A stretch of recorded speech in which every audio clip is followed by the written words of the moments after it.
Emotion, Episode 1.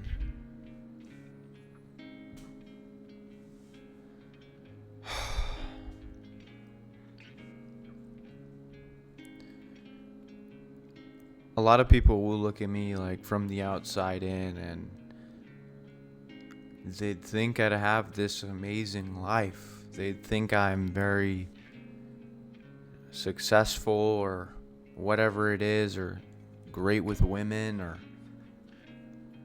whatever the case may be. They may look at me and envy my lifestyle. They may think all of these different things of, wow, this guy has it all, or whatever. And I know that sounds very egotistical for me to say. But a lot of the time in my life, a lot of people around me will treat me in these ways, and they assume these things about me. They don't know what they don't know. I don't know what I don't know. The older I get, the more I realize we are all just stupid human beings. Very stupid. We're all very stupid. We're all hypocrites. We all go back on our word all the time. We always do things we say we're never gonna do. We always become what we say we would never become.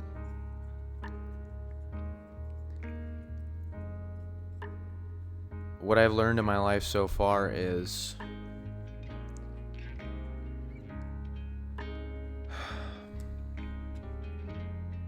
you never know what's gonna happen next.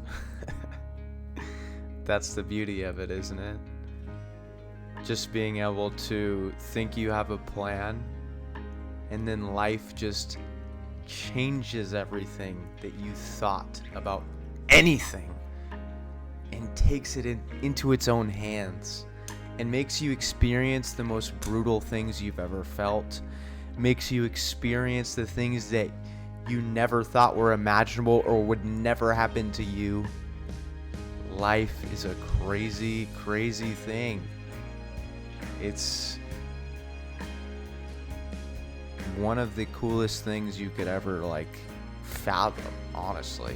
Think about how cool your life actually is. Think about how brutal and how much struggling and suffering you have ever gone through. And then realize that in order for you to even have any fun ever or have any of these highs to begin with, none of those happen without those times.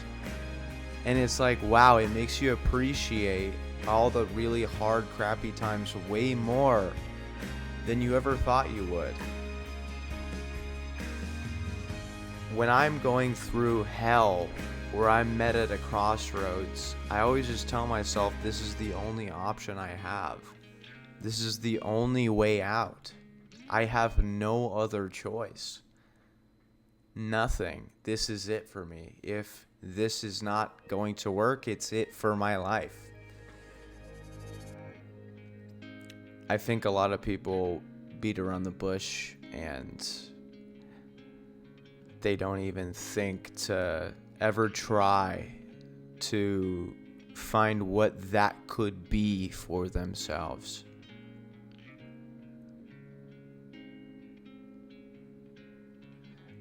I think in any life, you have to find what is worth dying for.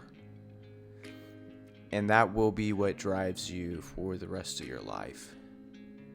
What drives everything you're doing? What is worth you suffering? What is worth you going through hell? Because you know it is the only option that you have.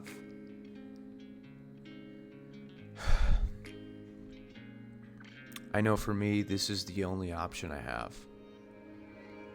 To help people, to spread the word, to exemplify myself and my personality and the intricacies of my soul. I know that is the only way for me. If I don't make it doing that, I'm not going to exist. It's that simple.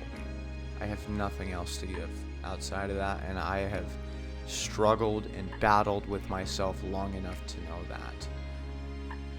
My question for you is, what is that for you? What could that be? Why are you here? What are you doing any of this for? And know that life inherently will have no meaning if you associate no meaning to your life. You will float through. You will be miserable. You will not have purpose until you create purpose in your life. Purpose is what we create from the exemplification of our soul. Your soul has a purpose. It has a meaning. It has something inside it that is completely unique to you, the individual.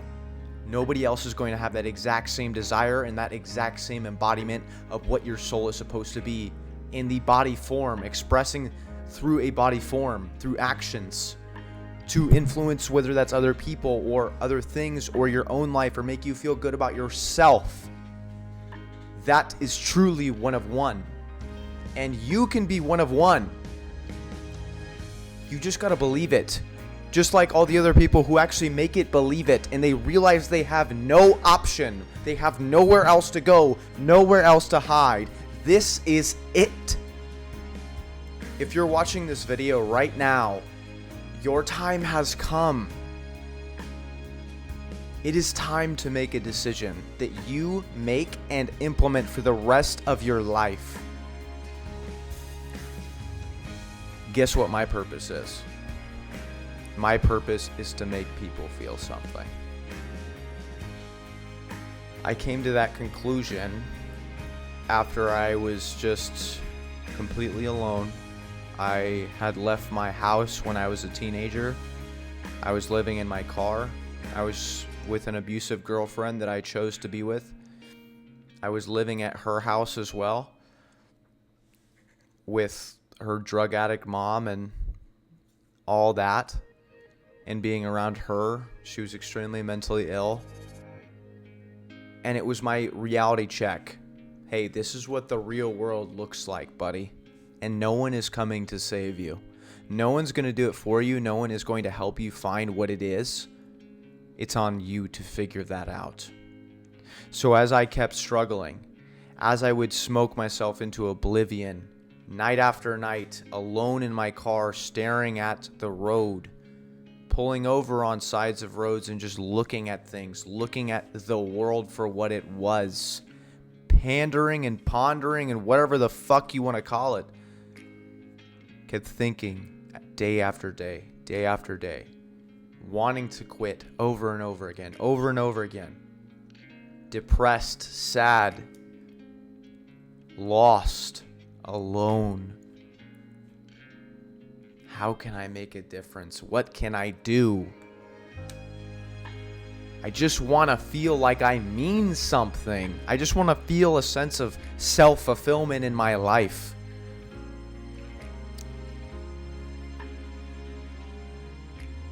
There was a day where I smoked one day, and there were these times where I started having these panic attacks, and they progressively got worse from smoking.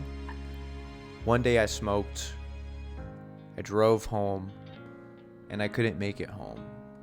I pulled over on the side of the road where this park was. It was just nothing but open grass. I started overheating. I started losing it. My chest was pounding. I thought my chest was literally going to pop. I thought I was having a heart attack. It was like 40 degrees outside, sub 40 degrees, and I took off all my clothes, and I was so hot. I started walking around to try and walk it off, try and calm myself down with the cool air. I did a little zigzag. There was this little area where there were some hedges. I walked through those.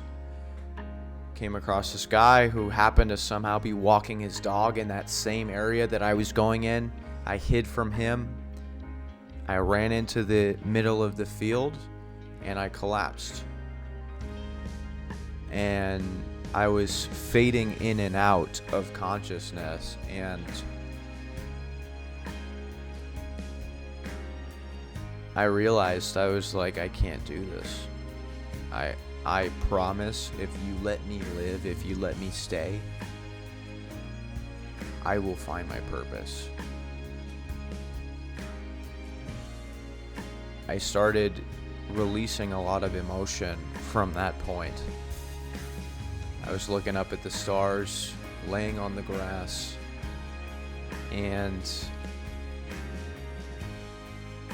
I realized, like, at that point I was probably the most alone. All of the things that had happened to me had been a culmination of a process that led to an event like that.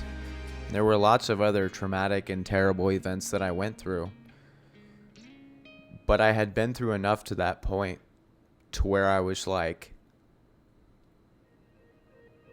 the world is built on evil. The world is built on nothing but negativity. And you have a choice to feed into the negativity, live in the darkness, or be a light. And that's when I chose to create my purpose. And my purpose is to make people feel something. Whether it's any of my other videos or my normal, stuff that you guys watch, my goal is to help teach people things that I wish I would have known when I was growing up. But I'm glad that they unfolded the way they did, because I know that it is my purpose to help people. I know that it is my purpose to make people feel something. I have struggled and suffered so much. I've hyper-analyzed every intricacy of how relationships operate, everything with human beings. It is my number one fascination and obsession. I want to expand my worldview until I can see nothing but everything in front of me. So when I make my videos, when you see any normal video I do make, understand that it comes from a place of true despair. I've experienced hell and back. I've never met my dad. I had multiple abusive stepdads. I was abused. I was waterboarded in the shower. I've been locked in a bathroom for over a fucking month. When I was a fucking kid, just trying to figure shit out. I've been uprooted out of my home where I grew up as a child. Moved across different cities, all different states. I had 3 different teachers in 3 different classrooms in 3 different schools in 3rd grade alone. I was bullied because I never fit in anywhere, because I didn't know how to fit in, because I didn't belong in a particular space, because I was always on the move. Nothing was ever good at home. Nothing. Nothing at all. And it made me so curious. It made me want to figure out just why everyone does the things they do. Why do people make the choices they do? Being around drug addicts, people who are addicted to the most harsh substances. Why do you make these decisions? Why do you choose to make yourself suffer? And it's because they were weak. They did not take their own life into their own hands. They succumbed to the darkness. They did not overcome. They did not believe enough in themselves to overcome it. They saw the world for how big it was and all the people in it, and they decided to let that get the best of them. But I will not be like that. I won't. I refuse. This dog has a lot more fight in him. I promise you, I will never give up, no matter what the fuck happens to me. Never. No one is ever going to be able to take that away from me. And they should never, ever be able to take it away from you. You matter more, and you dictate your reality.